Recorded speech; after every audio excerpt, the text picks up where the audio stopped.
भाजपाई भ्रष्टाचार के खिलाफ बोलते हैं, नरेंद्र मोदी जी भ्रष्टाचार के खिलाफ बोलते हैं। हेमंत सोरेन जी को झूठे आरोप में जेल में डाल दिया, अरविंद केजरीवाल को झूठे आरोप में जेल में डाल दिया। भ्रष्टाचार के खिलाफ नरेंद्र मोदी जी बोलते हैं, भ्रष्टाचार के खिलाफ भाजपाई बोलते हैं, तो लगता है ओसामा बिन लादेन और डाकू गब्बर सिंह अहिंसा पे उपदेश दे रहा है। ओसामा बिन लादेन और डाकू गब्बर सिंह अहिंसा पे उपदेश दे रहा है। 2014 के बाद इस देश के अंदर एक मोदी वॉशिंग पाउडर निकला है, मोदी वॉशिंग पाउडर। वो चुटकियों में सारे दाग धुल देता है, चुटकियों में सारे दाग धुल देता है।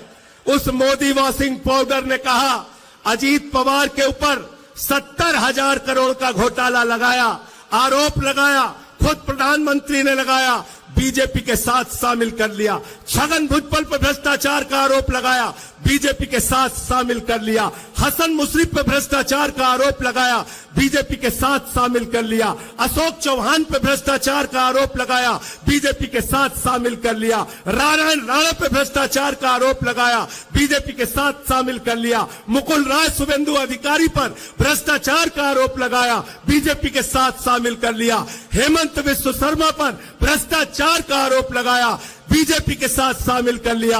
बीजेपी का नारा है, जो जितना बड़ा भ्रष्टाचारी वो उतना बड़ा पदाधिकारी। गलत तो नहीं कह रहा हूं, गलत तो नहीं कह रहा हूं। जितने भ्रष्टाचारी हैं कहां हैं आज?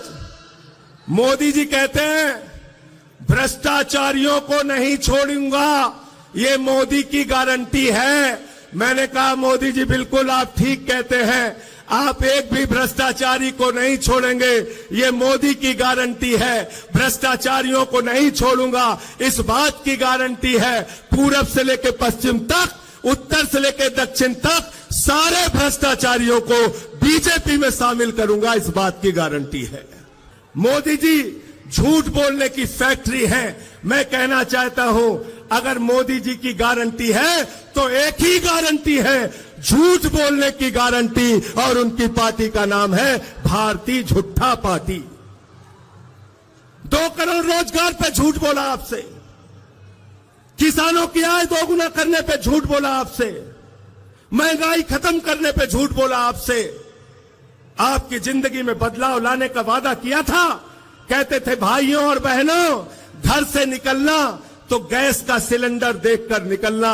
मैं संजय सिंह झारखंड के लोगों आपसे कहने के लिए आया हूं, जब अपना वोट देने के लिए जाना तो घर का सिलेंडर भी देख कर निकलना, और जो मोटरसाइकिल है जिसमें 120 रुपए लीटर पेट्रोल भरवाया है उसको भी देख के निकलना। सिंचाई के लिए जो टेबल इस्तेमाल करते हो जिसमें 100 रुपए का डीजल तुमने प्रति लीटर भरवाया है उसको भी देख के निकलना। अरे सरसों के तेल का डिब्बा भी लेकर निकलना जिसमें 250 रुपए लीटर तुमने सरसों का तेल खरीदा है। महंगाई आसमान पे पहुंचा दी, बेरोजगारी आसमान पे पहुंचा दी। आपसे कहते हैं, हिंदुस्तान के 82 करोड़ लोगों से कहते हैं 5 किलो राशन पे जिंदा रहो, 5 किलो राशन पे जिंदा रहो, और अपने दोस्त अडानी को पूरा हिंदुस्तान नीलाम कर रहे हैं।